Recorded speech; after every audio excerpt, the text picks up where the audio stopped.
بار یک زن عرب به خاطر خریدن طیلاواری، این زنها در همون قدیم هم عاشق طلا بودن، حال هم عاشق طلا هم، به بازار آمد. زرگر از زن خواهش کرد، گفت که رو تنشان بده. دید دستاش بسیار زیبا، در روش نقاب کشیده شده بود. گفت یک رو تنشان تکو ببینم دستات قدر زیبا هستن، این چهره چقدر زیبا باشه. اما این زن گفت بدبخت تو چی میگوی؟ من زن شوهردار هستم. و وقتی که زن نشسته بود و همون طلاها را میسنجید و میدید، یک بدگهر یهودی، همون زرگر،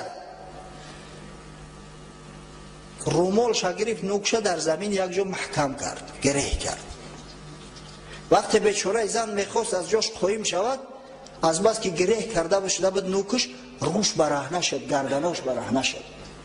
و همه یهودی هایی که جمع آمده بودن برای تماشای این زیبا صنم، همه قهقه در آمدن، همه خندیدن، گردناش دیدن. زنم دیگه از قهر غضب صداش بلند کرد، داد و وای برداشت. یک مسلمانی بناموس همونجا از در همون بازار بود است. وقتی واقعه را دید، خنجر را کشید آمد، او بدبخت زرگر یهودی را قتل کرد. و این بدبخت یهودی های دیگر مسلمان را قتل کردند. سبب رانده شدن بنی قینقاع، سبب خوار و ذلیل گشتن بنی قینقاع انمی بی‌ادبی احمقا بود که نسبت عار و ناموس مسلمان ها، نسبت زنهای مسلمان ها حتی کار به درجه آمد که بی‌ادبی کردند. البته خدای تعالی به جزا نمیمونه این طایفه را. سبحان الله.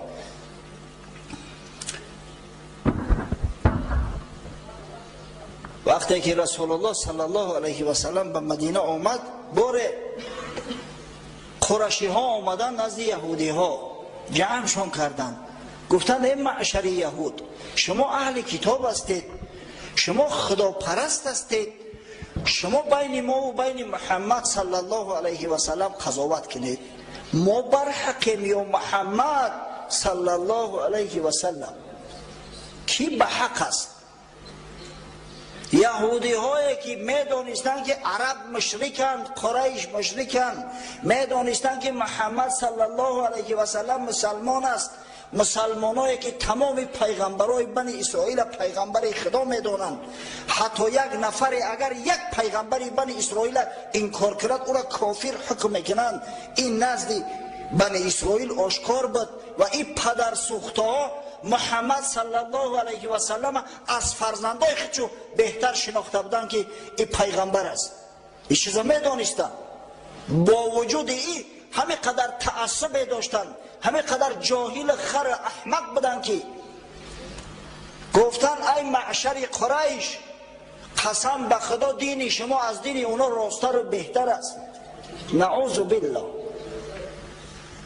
یکی از علمای یهودی، اسرائیل ولفانسون گفتنی شخص، یک کتاب دارد، عرب یهود در نیم جزیره عرب، یهود در نیم جزیره عرب، در همونجا قید میکند که واقعا خطای از همه بزرگترین یهود همین بود که این بدبختو حق نداشتن، هرچند دشمن بدن، هرچند تعصب داشتن، هرچند حسادت داشتن، اما اونا حقوق معنوی نداشتن که مشرک بر شخص موحد ترجیح بدن. اینا بود به غضب خدا گرفتار شدگیان. خداوند اینا را تار و مار کرده، پراکنده عالم کرد که مدتهای مدید دیگه سری قدرت دا اومدن. خداوند متعال در قرآن عظیم شان در سوره نساء همین را بیان کرد.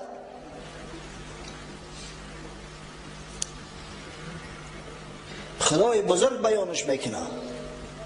الم تروا الی الذین اوتوا نصیبا من الکتاب یؤمنون بالجبت والطاغوت ويقولون للذين كفروا هؤلاء اهدى من الذين آمنوا سبیلا. این طایفه که اهل کتاب هستند اینا خیانتی به خدا کردند. خدای بزرگ میگه و اینا ایمان به طاغوت و ایمان به بت آوردیان. اینا بت پرست از خدا پرست بالا گذاشتن و نسبت شخصایی که کافر هستند میگویند که شما هدایت یافته‌تر از مسلمان ها هستی، از اهل ایمان هستی. خدا به غضبش گرفتار تو کند. و اسرائیل ولفانسون بعد وجد شرح توضیح داده است که چی نو شد که یهودی ها با مسلمان ها همدست نشدند، یکجا نشدند. سببش چی است؟ چرا مسلمان هایی که تمامی پیغمبرای بنی اسرائیل پیغمبر خدا میدانند، اینقدر بزرگ میدانند، چرا مسلمان هایی که در قرآن خداوند متعال براشان گفت ای بنی اسرائیل اینی فضلتکم علی العالمین، من شما را بر عالمیان تفضیل دادم که اکثر پیغمبرای من از میان شما هستند، چرا با اونها اینقدر کینه و عداوت پیشه کردند؟ با مشرکا زبان یک کرده و بر ضد مسلمان ها خواستند. میگوید این کار دو سبب دارد. سبب اول انمو تعصب یهود، حسادت یهود به درجه حسود هستند، به درجه این بدبختان متعصب هستند که از غیر بنی اسرائیل کسی را قبول ندارند. هر کسی یهودی است آدم خشون است، اما کسی اگر یهودی نباشد اینا اصلا قبولش ندارند به هیچ وجه به هیچ صورت. و چون محمد صلی الله علیه و سلم از بنی اسرائیل نبود و به فرمان اینا عمل نکرد و اینها را به سوی دین خدا خواند و کمبودی و نقصانهایی که در کتاب خدا وارد کرده بودند آشکار ساخت، اینا به شر شور بر ضد مسلمانان قد علم کردند. سبب دوم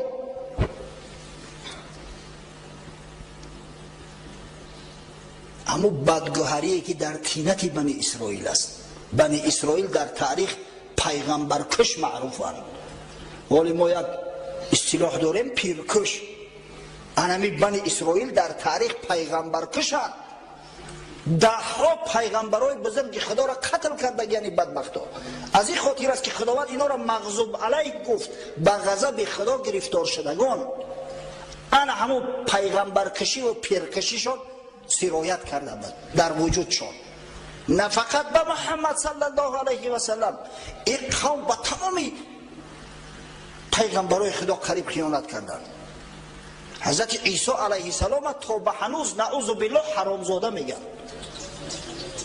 یحیی علیه السلام سرش مثل سر گوسفند بریدند. زکریا علیه السلام در میان درخت رشک کردند. ده ها و صدها پیغمبرها از دست جور اینا گریزه شده بودند. موسی علیه السلام گفتیم که نجات شد، تا به هنوز در شریعت موسی هستند، اما ما و شما از تاریخ میدونیم که چه خیانت‌های به حضرت موسی کردند. در وقت زنده بودن موسی علیه السلام گوساله پرست شدند. این قوم اینمی خیلی قوم است، خیانتکار، پیغمبرکش، و این داغ تا ابدالآباد در بالای نامشو باقی خواهد بود. حضرت مولوی قصه موسی علیه السلام میکنند.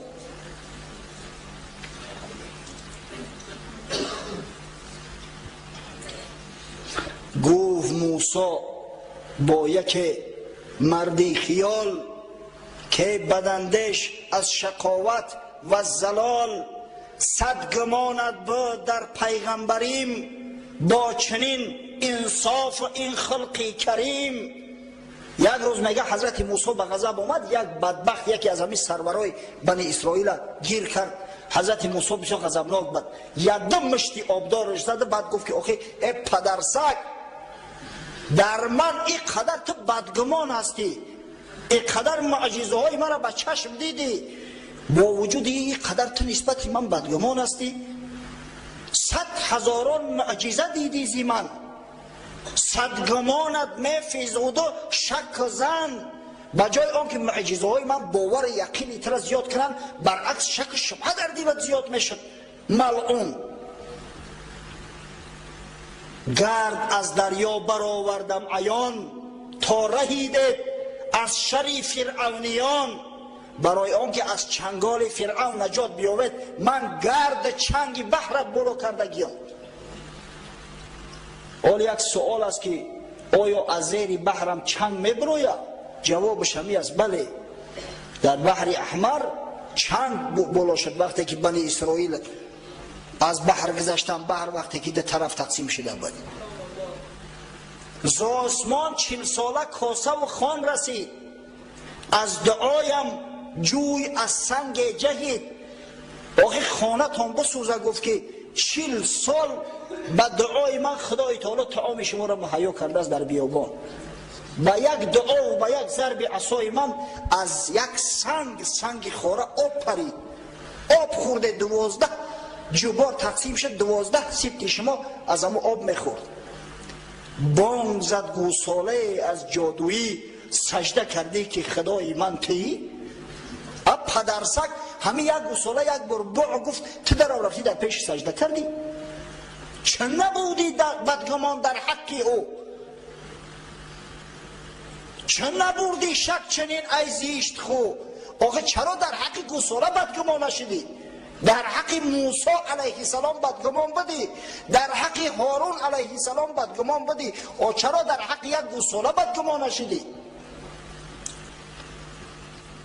سامری خود کی باشد ای سگان که خدای برتراشد در جهان؟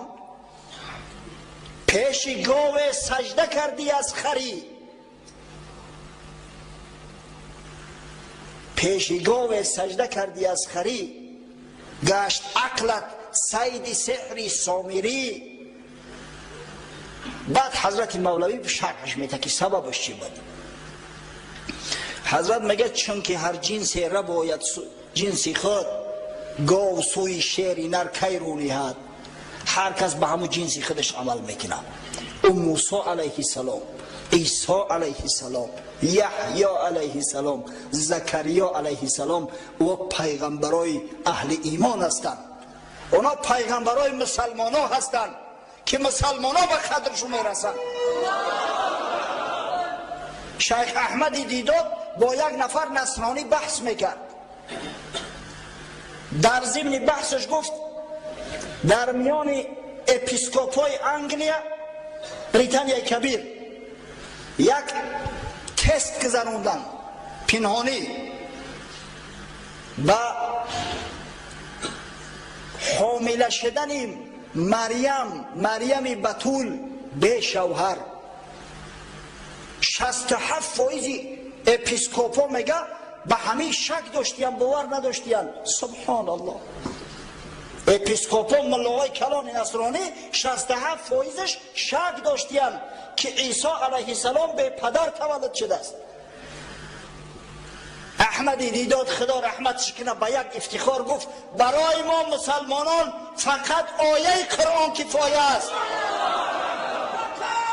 که او روح خداست و کلمه است که خدای تعالی در بطن مریم عذرا انداخته استش. ما به همون ایمان داریم، یگان شک نداریم. چون که هر جنس را باید جنس خود گاو سوی شیر نر کی رو نهد. آی بنی اسرائیل صدقه موسی علیه السلام کنه. آن ابوبکر از محمد برد گفت هذا لیس وجه کاذب. حضرت ابوبکر که به قدر محمد صلی الله علیه و سلم میرسید چهره شدید گفت این چهره شخصی نیست که دروغ گوید. گفتن یا ابوبکر این دعوا میکند که من عثمان برآمدم عرش رفتم. گفت این چهره مردی نیست که دروغ گوید، راست گفته است. صدق رسول الله صلی الله علیه و سلم. چه نبود بوجهل از اصحاب درد دید 100 شقی قمر باور نکرد. اما ابوجهل که از اصحاب درد نیست، از جنس محمد ها نیست، از جنس مسلمان و اهل ایمان نیست، 100 شقی قمر را به چشم دید اما باور نکرد، قبول نکرد. آینه دل صاف باید تا در او واشناسی گوهری زیشت از نکو. متاسفانه وقت مونم تمام شده، همینجا انشاءالله سخنمون ختم میکنیم. به وعده اون که اگر انشالله تا هفته آینده اگر سالم باشیم، پابرجا باشیم، صحبت از همین موضعی که قطع کرده ایم با ادامه خواهیم داد.